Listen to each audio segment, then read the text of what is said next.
رب العالمین والصلاة والسلام علی اشرف الانبیاء والمرسلین وعلی آلہ وصحبہ اجمعین وبعد. قریب ہو جائیے.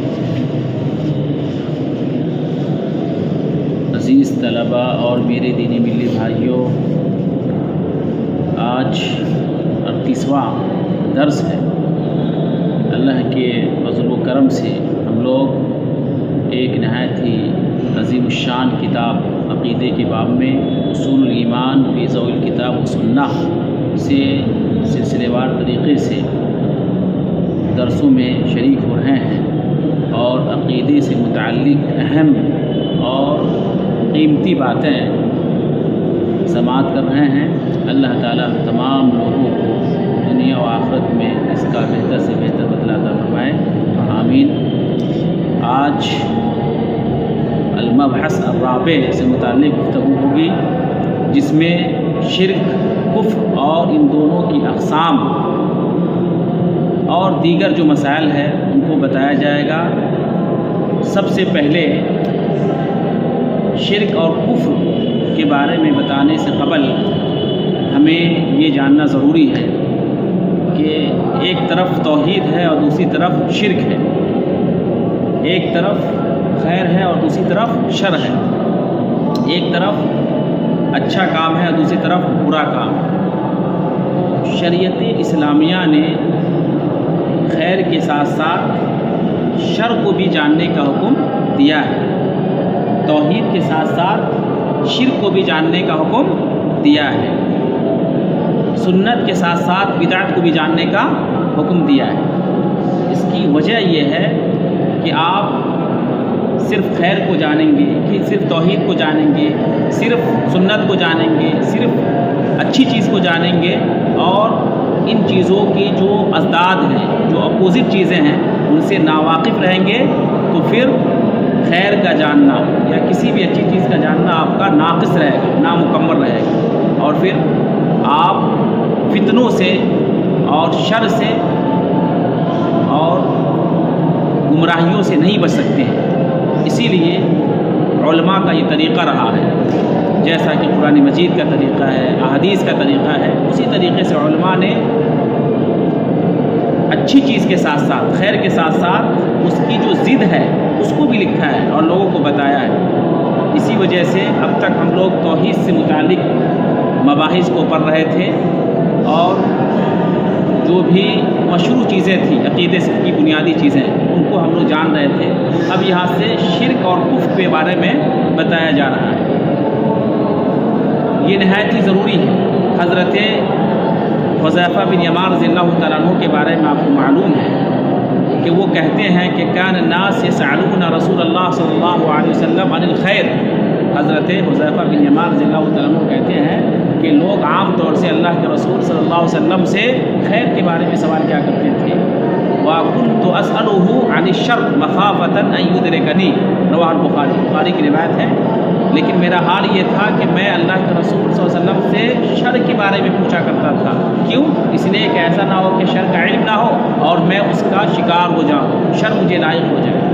اسی طریقے سے حضرت عمر بن خطاب رضی اللہ تعالیٰ عنہ وہ اہم بات کہتے ہیں اور ان کا مشہور قول ہے کہ انما تنقض عرى الاسلام عروة عروة. بہت جامع ان کا قول ہے اور ان کا اثر ہے کہ اسلام کی جو کڑی ہے اور اسلام کی جو جڑ ہے وہ دھیرے دھیرے ختم ہو جاتی ہے. اسلام کی کڑیاں ہیں. کڑی جانتے ہیں آپ کو، جس طرح سے امین جو ہے زمین ناپی کرتے ہیں تو کڑی ہوتی ہے، ایک بارش کی کڑی ہوتی ہے. تو اسلام کی کڑیاں ہیں. تو حضرت عمر بن خطاب رضی اللہ عنہ نے کہا کہ اسلام کی جو کڑیاں ہیں وہ ایک ایک کر کے ختم ہوتی چلی جاتی ہیں، یہاں تک کہ اسلام مکمل طریقے سے ختم ہو جاتا ہے. کب ایسا کب ہوتا ہے؟ اذا نشأ فی الاسلام من لا یعرف الجاہلیہ. جب اسلام میں ایسے لوگ پروان چڑھے، ایسے لوگ مسلمان ہوں یا ایسے لوگ اسلامی گھرانے میں پیدا ہو جنہیں جاہلیت کے بارے میں کچھ پتہ نہ ہو، زمانہ جاہلیت کی برائیوں کا علم نہ ہو، تو پھر ان کا دین اور اسلام دھیرے دھیرے ختم ہو جاتا ہے. یہ بہت بڑی بات ہے.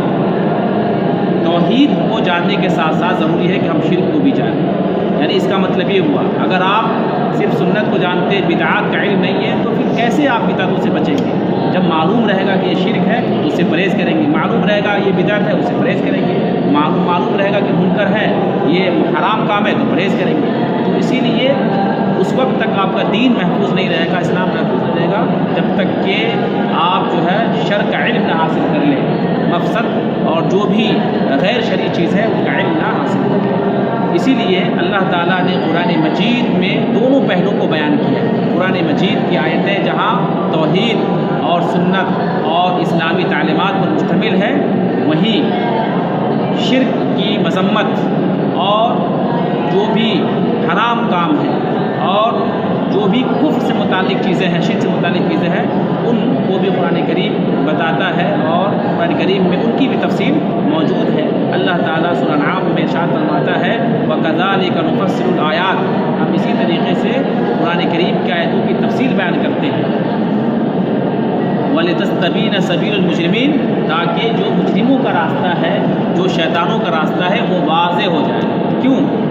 تاکہ جو مومنین ہیں، مسلمان ہیں، وہ مجرمین کے راستے سے پرہیز کریں، جو شیطان کے راستے ہیں ان سے بچیں۔ تو یہ آیت بھی ہمیں بتاتی ہے کہ خیر کے ساتھ ساتھ شر کا علم ہونا چاہیے تاکہ ہم اس سے پرہیز کر سکیں اور ہم خیر کو مضبوطی سے تھامے رکھیں۔ اسی لیے جو ہمارا اگلا موضوع ہے وہ ہے کفر اور شرک۔ آج شرک کی جو لغوی تعریف ہے، اصطلاحی تعریف ہے، اس سے متعلق کچھ باتیں بتا کر کے اتفاق کریں گے۔ پہلا جو مطلب ہے المطلب الاول الشرک، شرک آپ لوگ جانتے ہیں بہت ہی معروف چیز ہے اور توحید کی یہ ضد ہے۔ اس کی جو لغوی تعریف ہے وہ ہے التسویۃ بین شیئین، شرک کہا جاتا ہے التسویۃ بین شیئین، دو چیزوں کو برابر کر دینا، دو چیزوں کو برابر کر دینا، یہ ہے لغوی تعریف۔ شرعی تعریف دو طرح سے، اس کی جو شرعی تعریف ہے وہ دو طرح سے، ایک معنی عام اور ایک معنی خاص۔ معنی عام کیا ہے؟ شرک کا اصطلاح میں تسمیۃ غیر اللہ باللہ فیما ہوا من خصائصہ سبحانہ وتعالی، یعنی اللہ تعالیٰ کی جو خصوصیات ہیں، صرف اللہ تعالیٰ کے ساتھ جو خاص ہیں ان میں غیر اللہ کو شریک ٹھہرانا، ان میں غیر اللہ کو شریک ٹھہرانا، اللہ کی خصوصیات میں سے کچھ بھی خاصیت کسی اور کو دے دینا، یہ کیا ہے؟ شرک کا عام معنی ہے۔ اور اسی کی تین قسمیں ہیں، اسی کی تین قسمیں، الشرک فی الربوبیہ، یعنی توحید کی جو تین قسمیں ہیں آپ اس میں شرک کو جوڑتے جائیں۔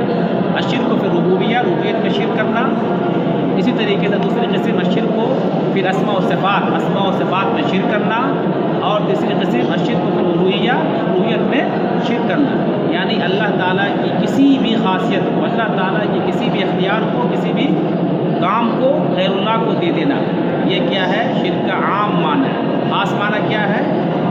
وَهُوَ أَن يَتَّخِذَ لِلَّهِ نِدًّا يَدْعُوهُ كَمَا يَدْعُو اللَّهَ وَيَسْأَلُهُ الشَّفَاعَةَ كَمَا يَسْأَلُ اللَّهَ وَيَرْجُوهُ كَمَا يَرْجُو اللَّهَ، یعنی اللہ تعالیٰ کے مقابلے میں ساجی ٹھہرانا، شریک ٹھہرانا، یعنی اسپیشل اللہ کے مقابلے میں خاص معبود بنا لینا، خاص معبود یعنی مستقل معبود بنا لینا۔ اس طریقے سے رب، ہمارا رب اللہ تعالیٰ ہے، اسی طریقے سے اللہ کے مقابلے میں کسی اور مخلوق کو اور چیز کو اپنا معبود بنا لینا، یہ ہے شرک کا خاص معنی۔ تو اس کا مطلب یہ ہوگا کہ جس طریقے سے اللہ تعالیٰ کو پکارتا اسی طریقے سے جس کو معبود بنایا اس کو پکارے گا، جس طریقے سے اللہ سے محبت کرتا ہے اسی طریقے سے اس سے محبت کرے گا، جس طریقے سے رزق کی امید اللہ سے رکھتا ہے اسی طریقے سے اس معبود سے رکھے گا، یعنی اللہ اور اس معبود میں کوئی فرق نہیں رہ جائے گا۔ تو جب شرک کا جو ہے اطلاق ہوگا، شرک کا استعمال ہوگا قرآن حدیث میں یا عام معنوں میں، تو یہی معنی خاص ہوگا، یہی معنی خاص